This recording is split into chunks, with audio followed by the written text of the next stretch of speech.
Hi guys, പത്രമാറ്റ് സീരിയലിൻ്റെ ഒരു പുതുപുത്തൻ വിശേഷത്തിലേക്ക് എല്ലാവർക്കും സ്വാഗതം. ദേവയാനി ഹോസ്പിറ്റലിൽ നിന്ന് ഡിസ്ചാർജ് ആയിട്ട് വീട്ടിലൊക്കെ എത്തിയതിന് ശേഷമുള്ള ഒരു കഥയാണ് പറയാൻ പോകുന്നത്. അപ്പോൾ നമ്മുടെ നവ്യയെ കാണാനായിട്ട് നവ്യയ്ക്ക് കുറച്ച് പലഹാരങ്ങളൊക്കെ കൊടുത്തു വിടുകയാണ് കേട്ടോ നമ്മുടെ കനക നന്ദുവിനെ. അപ്പോൾ നന്ദു അവിടെ ചെല്ലുമ്പം നന്ദുവിനെ ആട്ടി ഓടിക്കുകയാണ് ചെയ്യുന്നത് അനാമിക. ആ വിശേഷങ്ങളാണ് നമ്മൾ പങ്കുവയ്ക്കാൻ പോകുന്നത്. നമ്മുടെ വീഡിയോ ഒന്ന് ലൈക്ക് ചെയ്യണേ, ചാനൽ കൂടി ഒന്ന് സബ്സ്ക്രൈബ് ചെയ്ത് സപ്പോർട്ട് ചെയ്യണേ.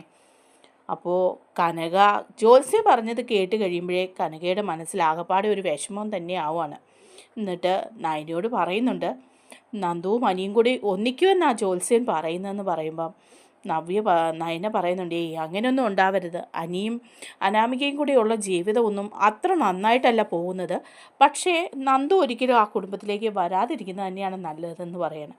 അപ്പോൾ ഉടനെ കനകയും പറയാണ്, ഇനിയും നന്ദുവിൻ്റെ മനസ്സിൽ അങ്ങനെയുള്ള ആഗ്രഹങ്ങളൊന്നും ചെന്ന് കയറ്റരുത്.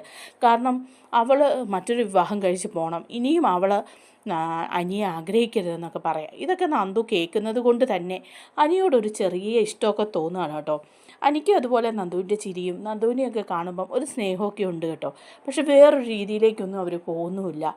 അതേസമയം നമ്മുടെ കനകാണെങ്കിൽ ഗോവിന്ദനോട് പറയുന്നുണ്ട്, ജ്യോത്സ്യൻ ഇങ്ങനൊരു കാര്യം പറഞ്ഞു, അനിയും അനാമികയും തമ്മിലുള്ള ബന്ധം പിരിയുമെന്നും നന്ദുവുമായിട്ട് ഒത്തുചേർന്ന് പോകുമെന്നും ഒക്കെ. അപ്പോൾ ഉടനെ തന്നെ ഗോവിന്ദൻ പറയാണ്, കനകം, നീ അങ്ങനെയുള്ള കാര്യങ്ങളൊന്നും ഇനി പറയണ്ട. അങ്ങനെയുള്ള ഓരോ ആഗ്രഹങ്ങളും നമുക്ക് വേണ്ടതാനും. ഇനി ആ കുടുംബത്തിലേക്ക് നമ്മുടെ മോളെ പറഞ്ഞു വിടാൻ ഞാൻ ഉദ്ദേശിക്കുന്നില്ല. അത് തന്നെയല്ല, നീ ഇങ്ങനെ ജോത്സ്യം പറഞ്ഞു അത് ഇതെന്നൊക്കെ പറഞ്ഞ് നന്ദു ഇത് കേട്ട് കഴിഞ്ഞാൽ അവളുടെ മനസ്സിൽ വല്ലാത്തൊരാഗ്രഹമൊക്കെ വരും. അങ്ങനെ ഇനിയും അവൾ മോഹിച്ചുകൂടാ. ഒന്ന് എനിക്ക് വേണ്ടി ആത്മഹത്യക്ക് വരെ ശ്രമിച്ചവളല്ലേ. അപ്പോൾ അത് കനകവും പറയാണ്, ശരിയാ, അത് തന്നെയാണ് എൻ്റെ ആഗ്രഹം. നമ്മൾ രണ്ട് മക്കൾ ആ വീട്ടിലേക്ക് ചെന്ന് കയറി, അത് തന്നെ വലിയ കാര്യമാണ്. നയനമോളെ ഒരുപാട് സ്നേഹിക്കുന്നുണ്ട് ആദർശ്. പിന്നെ ദേവയാനി മാത്രമേ ഉള്ളൂ. ആ വെറുപ്പും ഒക്കെ മാറും. അതേസമയം നവ്യയ്ക്ക് അഭി ചേരുന്ന ഭർത്താവൊന്നും അല്ല. എന്നാലും അതും മാറണേന്ന് ഞാൻ ഇന്നും അമ്പലത്തിൽ പോയി പ്രാർത്ഥിച്ചു എന്ന് പറയാം. ഇനി നന്ദുമോളെ അങ്ങോട്ട് വിടാനായിട്ട് എനിക്ക് യാതൊരു താല്പര്യമില്ല എന്ന് കനകയും പറയുകയാണ് കേട്ടോ. അപ്പോൾ ഉടനെ കനക തന്നെ പറയുകയാണ്, അത് ഗോവിന്ദേട്ട, ഒരു കാര്യം നമുക്ക് ചെയ്യാം. നന്ദുമോക്ക് മറ്റൊരു വിവാഹം കണ്ടെത്താം. അത് കണ്ടെത്തിയിട്ട് അതിന് ശേഷം ഇതൊക്കെ മനസ്സിൽ നിന്ന് പോകും. അനിയുടെ മനസ്സിൽ നിന്നും അവളുടെ മനസ്സിൽ നിന്നും ഒക്കെ പോകും. അനാമികയും അനിയും തമ്മിലുള്ള ബന്ധത്തിലെ വിള്ളലിന് ഒരു പരിധി വരെ കുറവും ഉണ്ടാവും. നമ്മുടെ മോള് ഒന്നിൻ്റെ ഇടയ്ക്ക് കയറി ഒരു ബുദ്ധിമുട്ടും ഉണ്ടാക്കാൻ പാടില്ലെന്ന് പറയണം. അപ്പോൾ ഗോവിന്ദന് പറയാണ്, ഇപ്പോൾ ഒരു വിവാഹം എന്നൊക്കെ പറഞ്ഞു കഴിഞ്ഞാൽ നന്ദു അത് സമ്മതിക്കുമോ എന്ന് ചോദിക്കുക. ഞാൻ പറയാം അവളോട് എന്ന് പറയാം. അങ്ങനെ കനകം നന്ദുവിനോട് പറയാണ് കേട്ടോ, നന്ദു മോളെ, നിന്നോട് എനിക്കൊരു കാര്യം പറയാനുണ്ട്. അപ്പം നന്ദു ചോദിക്കുന്നുണ്ട്, എന്താമേ? അത് നീ ഇനിയിപ്പം അനിയുമായിട്ടുള്ള ബന്ധമൊക്കെ അവസാനിച്ചതല്ലേ, അതിനെക്കുറിച്ചൊന്നും മോളിനി ചിന്തിക്കണ്ട. കാരണം അനാമികയും അനിയും തമ്മിലുള്ള ജീവിതത്തിൽ ഒരു വിള്ളലായിട്ട് മോളിനി നിൽക്കാൻ പാടില്ല. അപ്പം നന്ദു പറയാണ്, അമ്മ എന്താ ഈ പറയുന്നേ? ഞാനും അനിയും തമ്മിൽ ഇപ്പം അങ്ങനെ ഒരു ബന്ധമേ ഇല്ല. അതൊക്കെ എന്നേ മറന്ന കാര്യങ്ങളാണ്. ഇനി എന്തിനാ അമ്മയ്ക്ക് വേറെ പണിയൊന്നുമില്ലെന്ന് ചോദിക്കുക. അപ്പം കനകം പറയാണ്, അതല്ല മോളെ, നിനക്ക് മറ്റൊരു വിവാഹം കഴിക്കണം. അതുകൊണ്ട് തന്നെ നിനക്ക് വേണ്ടി വേറൊരു വിവാഹാലോചന കൊണ്ടുവന്നിട്ടുണ്ട്. ആ വിവാഹം നീ അങ്ങ് സമ്മതിച്ച് വിവാഹം കഴിച്ച് സന്തോഷത്തോടെ നിങ്ങൾ ജീവിക്കണം എന്ന് പറയാം. അപ്പം നന്ദു പറയണം, അമ്മയ്ക്ക് വേറെ പണിയൊന്നുമില്ലേ, വേറെ വിവാഹം? ഞാൻ എൻ്റെ കരിയറിലൊക്കെ ശ്രദ്ധിക്കാൻ പോവാണ്. എനിക്കിപ്പോൾ ഉടനെ എങ്ങും വേറൊരു വിവാഹവും വേണ്ട എന്നൊക്കെ പറഞ്ഞാൽ അവിടെ നിന്ന് അങ്ങ് ഒഴിഞ്ഞു മാറുകയാണ് കേട്ടോ. അതിനൊക്കെ ശേഷം ഗോവിന്ദനും കനകയും നയനയും കൂടി സംസാരിക്കുകയാണ്. അപ്പോൾ ഉടനെ കനക പറയാണ്, നന്ദൂട്ടനോട് പറഞ്ഞു ഞാനൊരു വിവാഹത്തെക്കുറിച്ച്. അപ്പോൾ അവൾ പറയുന്നത് അവൾക്കിപ്പം വിവാഹമൊന്നും വേണ്ട, അവൾ കരിയറിൽ ശ്രദ്ധിക്കുകയാണ്, അവൾ വിവാഹത്തിന് ഉടനെ ഒന്നും സമ്മതിക്കില്ലെന്നാണ് തോന്നുന്നതെന്ന് പറയാം. അപ്പം നയനയും പറയാൻ, അവൾ പറഞ്ഞതിലും കാര്യമുണ്ട്. ഇപ്പോൾ ഉടനെ അവൾ വിവാഹം കഴിക്കേണ്ട കാര്യമില്ല, അവളുടെ കരിയറിലൊക്കെ ശ്രദ്ധിച്ച് അവൾ ജീവിക്കട്ടെ എന്ന് പറയാണ്. അപ്പോഴേക്കും കനക പറയാണ്, എനിക്ക് നവ്യമോളുടെ കാര്യം ആലോചിച്ചിട്ടും ഭയങ്കര വിഷമമാണ് തോന്നുന്നത് എന്ന് പറയണം. നവ്യമോൾ ഇപ്പോൾ അവിടെ അനുഭവിക്കുന്നത് എന്തെല്ലാം വിഷമങ്ങളാണ്. അവളുടെ വയറ്റിലൊരു കുഞ്ഞുണ്ട്. അവളെ കുറച്ച് ദിവസം ഇവിടെ കൊണ്ടു നിർത്തി കാര്യമായിട്ടൊന്നും നോക്കാൻ പോലും പറ്റുന്നില്ല. അവിടുന്ന് ഇങ്ങോട്ട് പോന്നു കഴിഞ്ഞാൽ അബിക്കും അവൻ്റെ അമ്മയ്ക്കും അത്രയും സൗകര്യം നോർത്ത് അവരവളെ ഉപേക്ഷിച്ച പോലെ അങ്ങ് ആകും. അതുകൊണ്ടാണ് ഞാൻ അവളെ വിളിക്കാത്തത്. അത് തന്നെയല്ല, അവൾ വരികയില്ല. അപ്പം നയനയും പറയുന്നത് ശരിയാണ്, നവ്യേച്ചിയുടെ കാര്യം ഭയങ്കര വിഷമാണ്.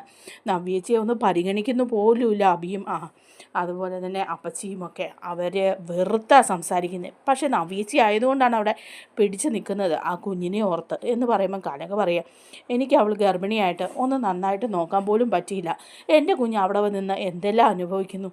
ഈ പാലിൽ തന്നെ ആരോ വിഷം ചേർത്ത് വെച്ചു. ആ കുഞ്ഞ് ആ പാല് കുടിച്ചിരുന്നേ എൻ്റെ നവ്യമോളുടെ അവസ്ഥ എന്താവുമായിരുന്നു. എനിക്കതൊക്കെ ഓർക്കുമ്പം ഒരു രാത്രി പോലും ഉറക്കം വരുന്നില്ല എന്ന് പറയുമ്പം ഗോവിന്ദനും പറയുക, ശരിയാ, എനിക്ക് നല്ല വിഷമമുണ്ട്. അന്ന് അഭിയും നവ്യയും തമ്മിൽ ഇഷ്ടമാണ്, സ്നേഹമാണ് എന്നൊക്കെ പറഞ്ഞു കഴിഞ്ഞ് ഞാൻ അവിടെ ചെന്നപ്പം അഭിക്ക് എന്നോടുള്ള പെരുമാറ്റം കണ്ടപ്പോൾ, നവ്യയോടുള്ള പെരുമാറ്റം കണ്ടപ്പോൾ എൻ്റെ ചങ്ക് തകർന്നു പോയതാ. ഞാനതിവിടെ വന്ന് പറഞ്ഞില്ല എന്നേ ഉള്ളെന്ന് പറയണം. അപ്പോൾ ഉടനെ തന്നെ കനകം പറയുന്നുണ്ട്, ദേവയാനിയാണേലും ഹോസ്പിറ്റലിൽ നിന്ന് വന്നല്ലോ, എന്നിട്ട് നമ്മളാരും ഒന്ന് കാണാൻ ചെന്നില്ല. അത് അവർക്ക് പരിഭവം കാണും, കാണാൻ പോകേണ്ടതാണ്. പക്ഷേ ഇവിടെ നയനമോൾ ഇങ്ങനെ വയ്യാതിരിക്കുമ്പം എങ്ങനെയാണ് നമ്മൾ പോവുക എന്ന് പറയുക. അപ്പം നയന പറയുന്നുണ്ട്, അതൊന്നും സാരില്ലമ്മേ, അതൊന്നും ഉടനെ പോവൊന്നും വേണ്ട എന്ന് പറയണം. അവിടെ എല്ലാവർക്കും കാര്യങ്ങൾ അറിയാമല്ലോ, മുത്തശ്ശിക്കും മുത്തശ്ശനും ആദർശേട്ടനും എല്ലാ കാര്യങ്ങളും അറിയാം. പിന്നെ എന്തിനാണ് നിങ്ങൾ വിഷമിക്കുന്നത് എന്ന് പറയുമ്പം ഉടനെ കനകം പറയാം, ഞാൻ കുറച്ച് പലഹാരങ്ങളൊക്കെ ഉണ്ടാക്കി വെച്ചിട്ടുണ്ടായിരുന്നു നവ്യമോക്ക് കൊടുക്കാനായിട്ട്, അതുപോലും കൊണ്ട് കൊടുക്കാൻ പറ്റില്ല. ഗോവിന്ദേട്ടൻ അതൊന്ന് കൊണ്ട് കൊടുക്കുമായിരുന്നെങ്കിൽ നന്നായിരുന്നു എന്ന് പറയാം. അപ്പം ഗോവിന്ദൻ പറയാണ്, ഇല്ല, ഞാൻ പോവില്ല കനകെ, എനിക്ക് ഒട്ടും സമ്മതമില്ല അവിടെ പോകാൻ. ഇന്നാൾ ഇതുപോലെ കുറച്ച് പലഹാരങ്ങളൊക്കെ ആയിട്ട് നവ്യയെ കാണാൻ ചെന്നതാണ്. അന്ന് അവിടുന്ന് ആട്ടി ഇറക്കിയതുപോലെയാണ് ഞാൻ ഇറങ്ങിപ്പോകുന്നത്. ഇനിയും അങ്ങനെ പോകാനായിട്ട് എനിക്ക് ബുദ്ധിമുട്ടുണ്ട്. അതുമാത്രമല്ല, നവ്യ മൂക്കും വിഷമമാകും എൻ്റെ ആ അവസ്ഥ കാണുമ്പം. അതുകൊണ്ട് ഞാൻ പോകില്ല എന്ന് പറയുകയാണ്. അപ്പോഴേക്കും കനക പറയാണ്, അങ്ങനെ പറഞ്ഞാൽ എങ്ങനെയാണ്, ആരെങ്കിലും ഒന്ന് പോകണ്ടേ, അവൾക്ക് കുറച്ച് പലഹാരങ്ങളെങ്കിലും കൊണ്ട് കൊടുത്തില്ലെങ്കിൽ എങ്ങനെയാണ്. അപ്പോൾ ഉടനെ തന്നെ നയന പറയാണ്, നന്ദുവിനോട് പറയാമേ എന്ന് പറയാണ്. അപ്പം ഉടനെ കനക പറയാ, അത് നന്ദുവിനോട് പറഞ്ഞാൽ അവൾ പോവില്ല. അവൾ അവിടെ ചെല്ലുമ്പം ആ അനാമിക ഇല്ലാത്ത പ്രശ്നങ്ങളെല്ലാം ഉണ്ടാക്കുമെന്ന് പറയാണ് കേട്ടോ. എന്നിട്ട് കനക തന്നെ ചെന്ന് നന്ദുവിനോട് പറയുന്നുണ്ട്, നന്ദു മോളെ, നീ ഒരു കാര്യം ചെയ്യണം. നിൻ്റെ ചേച്ചിയല്ലേ നവ്യ, അവൾ ഗർഭിണിയായിട്ടിരിക്കുകയാണ്. അവൾക്ക് വേണ്ട കാര്യങ്ങളൊന്നും ചെയ്തു കൊടുക്കാൻ അവിടെ ആരുമില്ല. അതുകൊണ്ട് തന്നെ അവൾക്ക് കുറച്ച് പലഹാരങ്ങളൊക്കെ ഞാൻ ഉണ്ടാക്കി വെച്ചിട്ടുണ്ട്. നീ അത് അവിടം വരെ പോയി കൊണ്ട് കൊടുക്കണം. അപ്പോൾ ഉടനെ നന്ദു പറയാണ്, ഇല്ല, ഞാൻ പോവില്ല. അങ്ങോട്ട് ഞാൻ പോകാനോ? ഇന്നാൾ ചെന്നപ്പോൾ തന്നെ എന്തെല്ലാം പ്രശ്നങ്ങളാണ് അനാമിക ഉണ്ടാക്കിയത്. അവളുടെ മുമ്പിലേക്ക് പോകാനൊന്നും എനിക്ക് വയ്യ. അപ്പം ഉടനെ കനക പറയാ, ഇവിടെ നയനമോൾ ഇങ്ങനെ വയ്യാതിരിക്കുന്നത് കൊണ്ടാണ്, ഇല്ലെങ്കിൽ ഞാൻ കൊണ്ടുപോയി കൊടുത്തേനെ. അത് തന്നെയല്ല, ദേവയാനിയും ആശുപത്രിയിൽ നിന്ന് വന്നിട്ടില്ലേ, ആദർശമോൻ്റെ അമ്മയല്ലേ, നമ്മൾ ആരെങ്കിലും പോയി കണ്ടില്ലെങ്കിൽ അവരെന്ത് വിചാരിക്കും. നീ പോയി ഈ പലഹാരവും കൊടുത്ത് ദേവയാനിയെ കണ്ടിട്ടും കൂടി വാ എന്ന് പറയാണ്. ഇല്ലമ്മേ, ഞാൻ പോവില്ല. അവിടെ ചെന്നാൽ അവളുടെ മുമ്പിലോട്ടാണ് ചെല്ലുന്നത്. ആവശ്യമില്ലാത്ത വർത്തമാനങ്ങളൊക്കെ അവൾ പറയും. അപ്പോൾ പിന്നെ ഞാനത് കേട്ടുകൊണ്ട് നിൽക്കില്ല. എന്തിനാ വെറുതെ ഒരു പ്രശ്നം ഉണ്ടാക്കുന്നത്? അതും നേര് തന്നെയാണ്. പക്ഷെ മോളെ, നീയൊന്ന് ചെല്ല്. അനാമിക ഒന്നും പറയില്ലായിരിക്കും, അവ്യ അവിടെ ഉണ്ടല്ലോ, എപ്പോഴെങ്കിലും ചെല്ല്. അനിയുമായിട്ട് സംസാരിക്കാനൊന്നും പോകണ്ട, അത്രയേ ഉള്ളൂ എന്ന് പറയാം. അങ്ങനെ നന്ദുവിനെ നിർബന്ധിച്ച് വിടുകയാണ് കേട്ടോ. പലഹാരമൊക്കെ കൊടുത്ത് ദേവയാനിയും കണ്ട് പലഹാരവും കൊടുത്തിട്ട് വരാൻ പറഞ്ഞിട്ട് വിടുകയാണ്. അങ്ങനെ നന്ദു മടിച്ച് അനന്തപുരിയിലെത്തുകയാണ്. അനന്തപുരിയിലെത്തി ചെല്ലുമ്പോൾ തന്നെ അവിടെ കഷ്ടകാലത്തിന് അനിയുണ്ട് കേട്ടോ. അപ്പോൾ അനി ചോദിക്കുന്നുണ്ട്, നന്ദു എന്നാ നന്ദു വന്നതെന്ന് ചോദിക്കുമ്പോൾ പറയാണ്, അത് ഞാൻ ഈ പലഹാരം നവ്യേച്ചിക്ക് കൊടുക്കാൻ കൊണ്ടുവന്നതാണ്. അതുപോലെ ആദർശേട്ടൻ്റെ അമ്മയും കാണണം എന്ന് പറയാം. അമ്മയും അച്ഛനും പറഞ്ഞു വിട്ടതാ, അവർക്ക് വരാൻ പറ്റില്ല, നയനേച്ചി ഈ അവസ്ഥയിൽ കിടക്കുന്നതുകൊണ്ടാണ് അമ്മ വരാതിരുന്നത് എന്നൊക്കെ ഇങ്ങനെ പറഞ്ഞുകൊണ്ട് നിൽക്കുമ്പോഴേക്കും അനാമിക വരികയാണ് കേട്ടോ. അനാമിക ചോദിക്കുക, ആഹാ വന്നല്ലോ രാജകുമാരി, ഇന്ന് എന്ത് പറഞ്ഞിട്ടാണ് ഇങ്ങോട്ട് വന്നിരിക്കുന്നത്? ആരെ കാണാനാ? ഓ, വല്യമ്മയെ കാണാൻ വന്നതായിരിക്കും അല്ലേ? അപ്പോൾ നന്ദു പറയണേ, വല്യമ്മയെ കാണാൻ മാത്രമല്ല വന്നത്, ഞാൻ നവ്യേച്ചിക്ക് കുറച്ച് പലഹാരങ്ങൾ കൂടി കൊടുക്കാൻ വന്നതാ.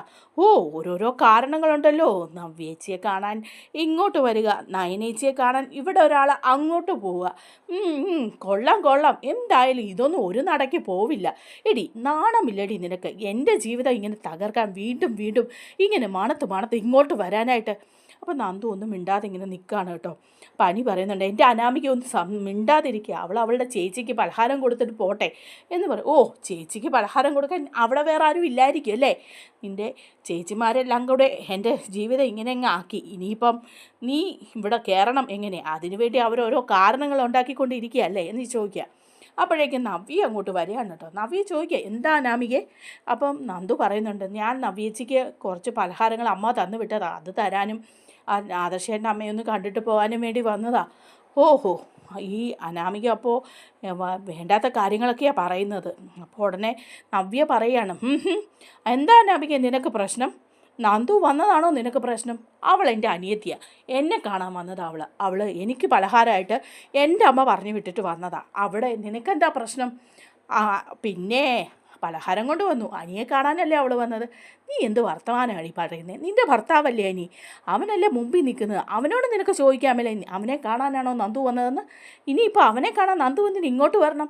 അഥവാ അനിക്കും നന്ദുവിനും കാണണമെങ്കിൽ അവർക്ക് പുറത്തെവിടെയെങ്കിലും വെച്ച് സൗകര്യമായിട്ട് കാണാമല്ലോ. നിൻ്റെ തിരുമുമ്പിൽ വന്ന് കാണേണ്ട കാര്യമൊന്നുമില്ലല്ലോ. എൻ്റെ അനിയത്തി എന്നെ കാണാൻ ഇഷ്ടമുള്ള സമയത്ത് ഞാനുള്ളിടത്ത് വരും. ഇതെൻ്റെ വീടാണ്, എൻ്റെ ഭർത്താവിൻ്റെ വീടും കൂടിയാണ് എന്ന് പറയുകയാണ്. അപ്പോൾ അനാമിക അങ്ങ് ചീറ്റുകയാണ് കേട്ടോ. ഇതൊന്നും നടക്കുന്ന കാര്യമൊന്നുമല്ല അനി, ഞാൻ പല പ്രാവശ്യം നിന്നോട് ഞാൻ പറഞ്ഞിട്ടുണ്ടെന്നൊക്കെ പറഞ്ഞ് തുള്ളിച്ചാടി അനാമിക അങ്ങ് കയറിപ്പോവാണ് ചെയ്യുന്നത്. നമ്മുടെ വീഡിയോ ഇഷ്ടമായാലും ഒന്ന് ലൈക്ക് ചെയ്യണേ, ചാനൽ കൂടി ഒന്ന് സബ്സ്ക്രൈബ് ചെയ്ത് സപ്പോർട്ട് ചെയ്യണേ. താങ്ക്